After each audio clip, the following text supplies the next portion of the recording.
Ce soir, lorsque je me préparais à rejoindre mon lit, je ressentais déjà que cette nuit serait différente. J'avais déjà entendu parler, de nombreuses fois, d'un monde légendaire accessible uniquement à ceux dont les paupières sont closes. Souvent, j'avais imaginé l'atteindre, le découvrir, le visiter, sans jamais y parvenir. Pourtant, ce soir, ça y est, le musée onirique va s'offrir à moi. Je le sais, je le sens.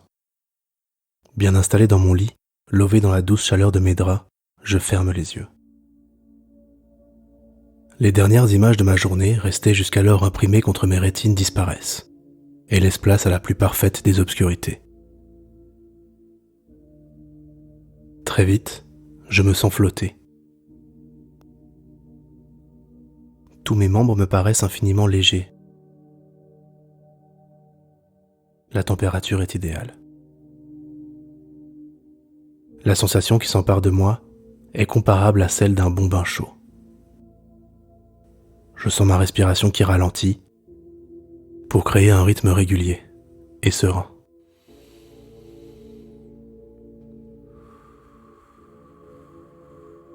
Malgré l'excitation de la découverte, je me sens parfaitement détendu. Ça faisait longtemps. Sans doute, est-ce parce que ce soir je sais que je m'apprête enfin à franchir les portes du légendaire musée onirique. Contemplant l'obscurité qui m'enveloppe, je commence à en apprécier toutes les nuances. Je suis bien loin d'un noir pur et simple. Ce qui m'entoure est en réalité bien plus proche de la représentation que je pourrais me faire de l'univers. Un noir bleuté, profond.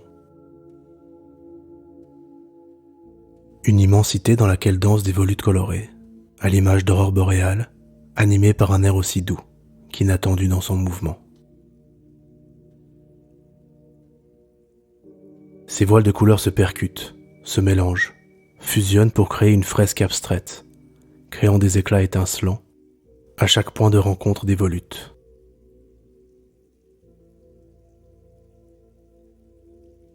Si j'arrive à reconnaître certaines des couleurs créées par ces mouvements cosmiques, comme le jaune, le orange, le rose,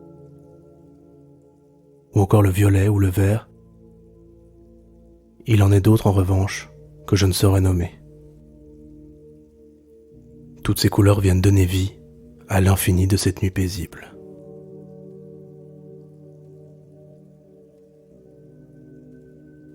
Je sens alors un sol se former sous mes pieds. En baissant les yeux, je découvre un parquet en train de s'assembler.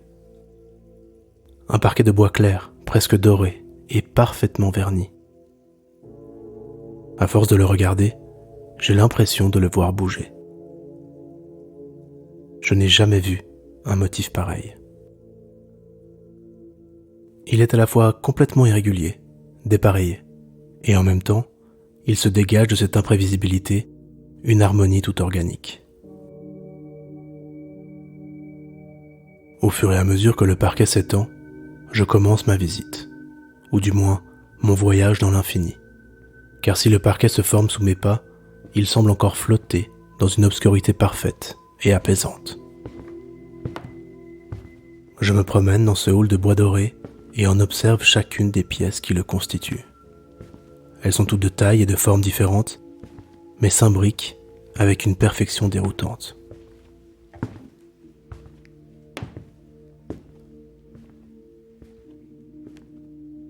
Je parcours cette mosaïque improbable des yeux jusqu'à ce qu'il rencontre enfin la naissance d'un mur.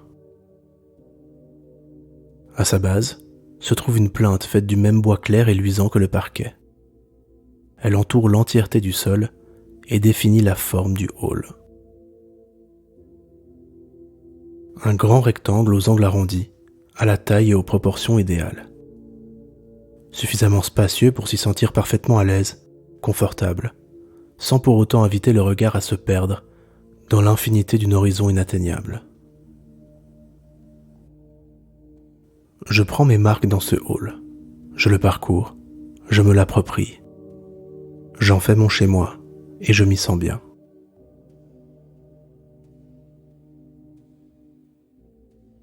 Alors que je vois les murs se former tout autour de moi, comme se déroulant depuis le parquet, je commence à sentir l'air délicat qui circule dans cet espace. Un air pur, agréable, à l'image de l'énergie qui habite ce lieu. Je sens l'odeur chaleureuse du bois verni. Je sens la présence, quasi imperceptible, de tous les voyageurs qui, avant moi, ont eu la chance de fouler le parquet de ce lieu magique. Ces explorateurs qui, tout comme moi, ont pu assister à la beauté de ce spectacle, qui, tout comme toi désormais, ont pu apprécier la beauté infinie de cette obscurité qui s'anime pour laisser grandir ce hall. Cette porte d'entrée vers un univers plein de promesses. Je sais que la visite ne fait que commencer. Mais je veux profiter de chaque seconde qui me sont offertes dans ce lieu magique que j'ai tant rêvé d'explorer.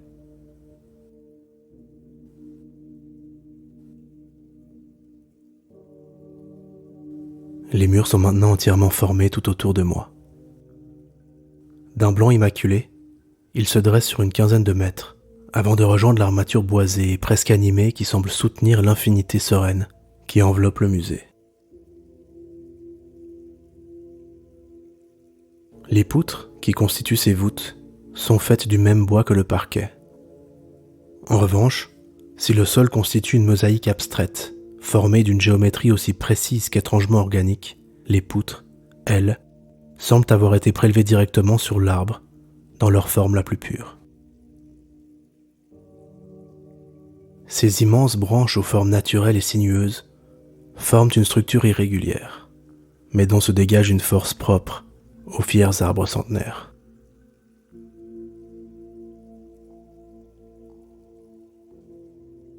Les légendes racontent que c'est l'arbre de vie lui-même qui aurait achevé la construction du hall de ce musée onirique en lui faisant cadeau de ses plus belles branches. En y regardant de plus près, je peux d'ailleurs apercevoir le mouvement propre à cette intense vitalité. Des formes qui, bien qu'immobiles, évoquent le mouvement de l'eau dans le lit d'une rivière, ou la danse des nuages, animés par le vent dans un ciel d'été.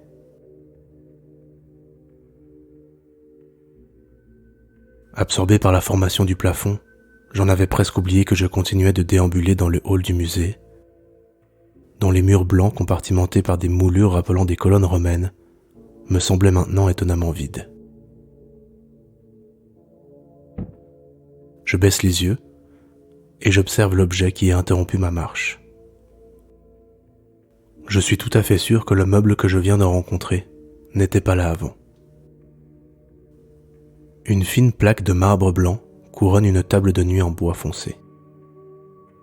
Peut-être du noyer ou du cerisier.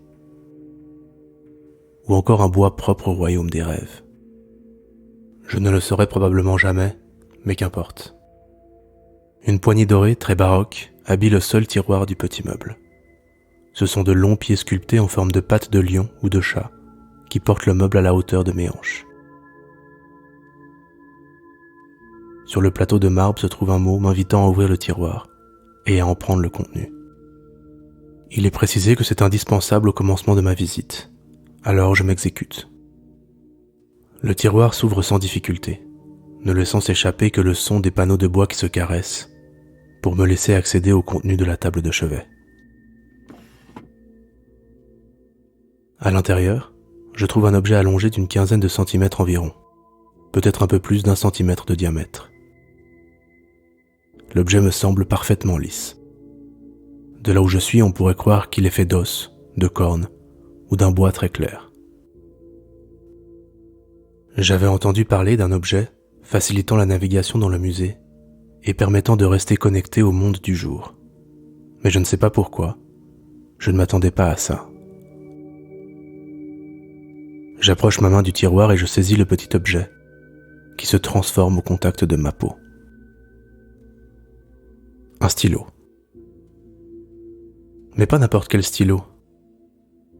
Mon préféré. Le stylo qui me rappelle le plus de souvenirs. Intéressant. Après tout, On a tous un souvenir particulier avec un stylo, n'est-ce pas?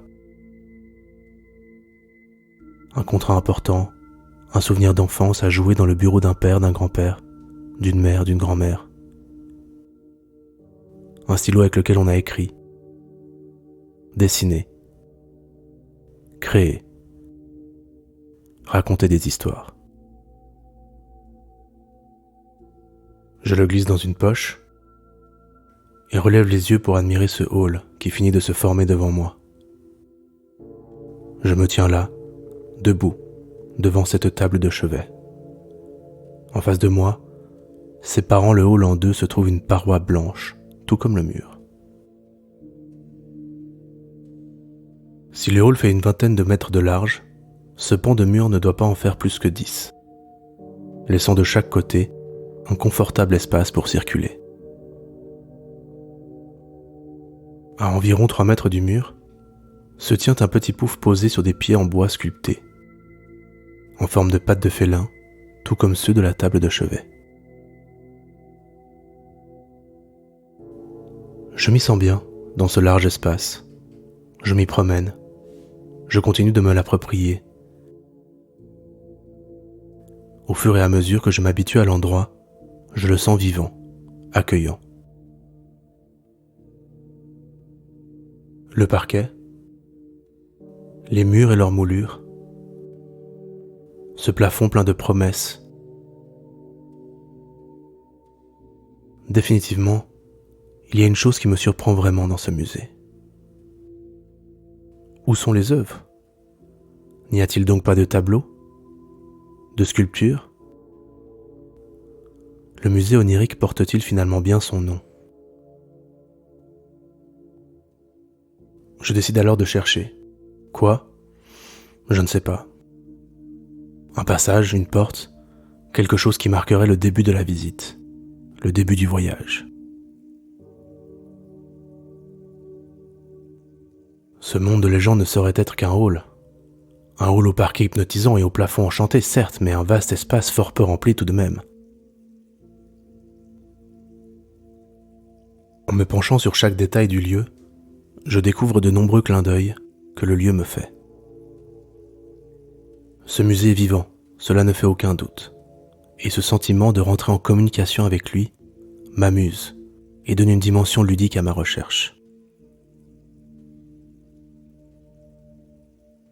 Faut-il que je dessine moi-même avec le stylo que j'ai trouvé des portes pour continuer à voyager?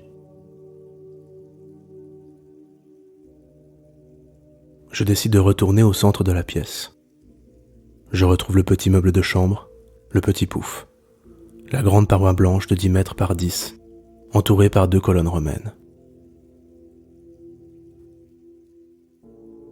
Je décide de m'asseoir un peu, de laisser le temps à cet endroit de me parler, de me montrer la voie. Cet endroit, je l'ai cherché, je l'ai espéré, et là, ça y est, j'y suis. Il m'accepte, il m'accueille, il joue avec moi. Je vais lui faire confiance. Il saura me montrer le chemin qui mène aux univers fantastiques qui se cachent derrière cette entrée. Je ferme les yeux quelques secondes.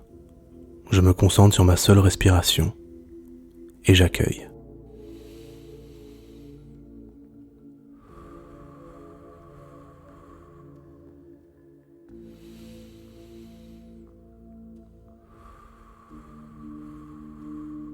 J'entends le sol, le parquet dont chaque petite pièce vit, chante. Je sens l'odeur du bois verni. Je sens l'air doux qui anime le toit. Je peux presque ressentir le mouvement des aurores colorées qui dansent au-dessus du plafond.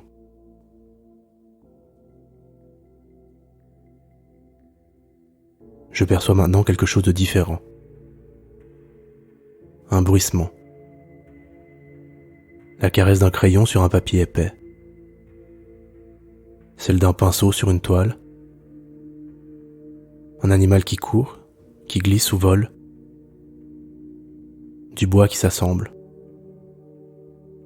Tant de sons, de sensations qui se marient, qui me semblent a priori inassociables et qui pourtant, là maintenant, fonctionnent parfaitement ensemble.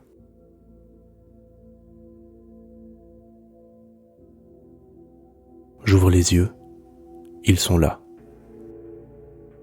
Des tableaux, des portes, elles sont là, en face de moi. Sur la paroi centrale du hall se tiennent 4 tableaux. Ils font environ 9 mètres de haut et un peu moins de 2 mètres de large.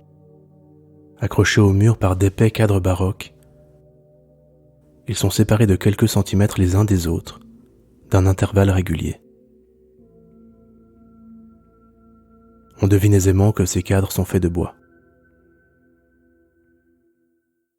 Admirablement ouvragés, sculptés de fleurs, d'arabesques, de courbes et de gravures abstraites, évoquant aussi bien la puissance disciplinée de la colonne de marbre que la douce ondulation organique d'une végétation luxuriante. La structure de chaque cadre est identique. Cependant, ils sont tous différents, uniques dans leurs détails. Ensemble, ils forment un ensemble d'une cohérence absolue. Le bois est finement recouvert de feuilles d'or.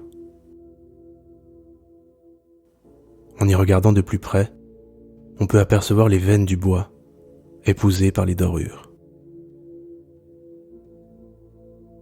Je parcours les cadres du regard. Je passe mes doigts dessus pour ressentir leur forme et leur mouvement.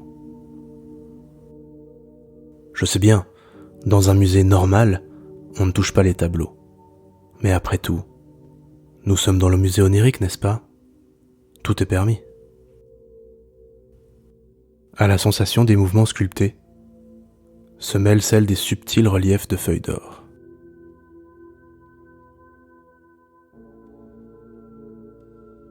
Je m'attarde ensuite sur les peintures. Je suis absolument fasciné par ce que je vois. Des peintures à la fois abstraites et incroyablement évocatrices, limpides même. J'observe les couleurs qui se mélangent, fusionnent. Par endroits, la peinture est si fine qu'on peut discerner la trame de la toile sur laquelle elle a été posée. À d'autres, on pourrait croire que la peinture sort de la toile tellement le relief est puissant. La valse des couleurs rappelle les volutes qui illuminent le ciel. Je me penche sur le côté pour voir la toile depuis le bord du cadre. Je veux essayer d'estimer l'épaisseur de la couche de peinture. Impossible. De là où je suis, l'œil presque collé à la feuille d'or qui habille le cadre ouvragé, je ne peux discerner aucun relief. Plus étrange encore, avec la lumière qui vient caresser la toile, j'ai l'impression d'avoir devant moi une surface fluide, liquide. Curieux, j'approche ma main. Ce que mon œil ne peut voir, peut-être que ma peau pourrait le sentir. À l'approche de ma paume, je vois la surface de la toile réagir.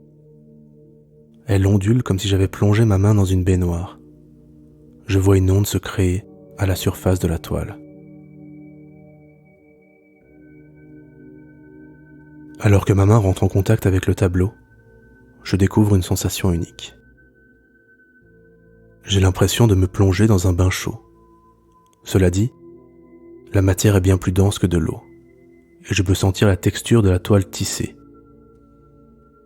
de la peinture fraîche.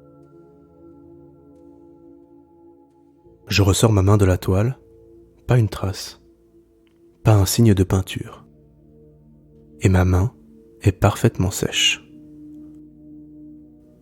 Des portails, cela ne fait maintenant plus aucun doute. Je prends un pas de recul. Dans lequel vais-je bien pouvoir plonger? Drôle de sentiment d'être à la fois serein, apaisé et excité par cette découverte et par la promesse d'un voyage fantastique.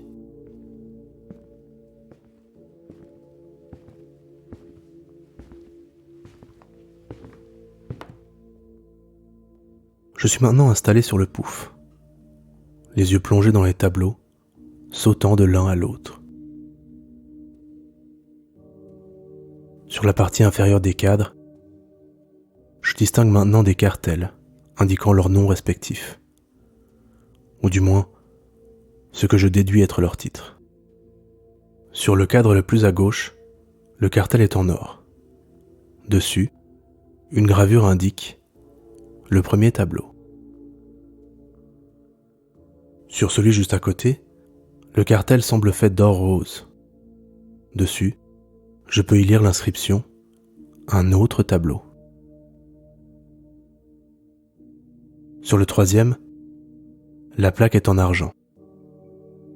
Et dessus, il est inscrit « Le réveil ».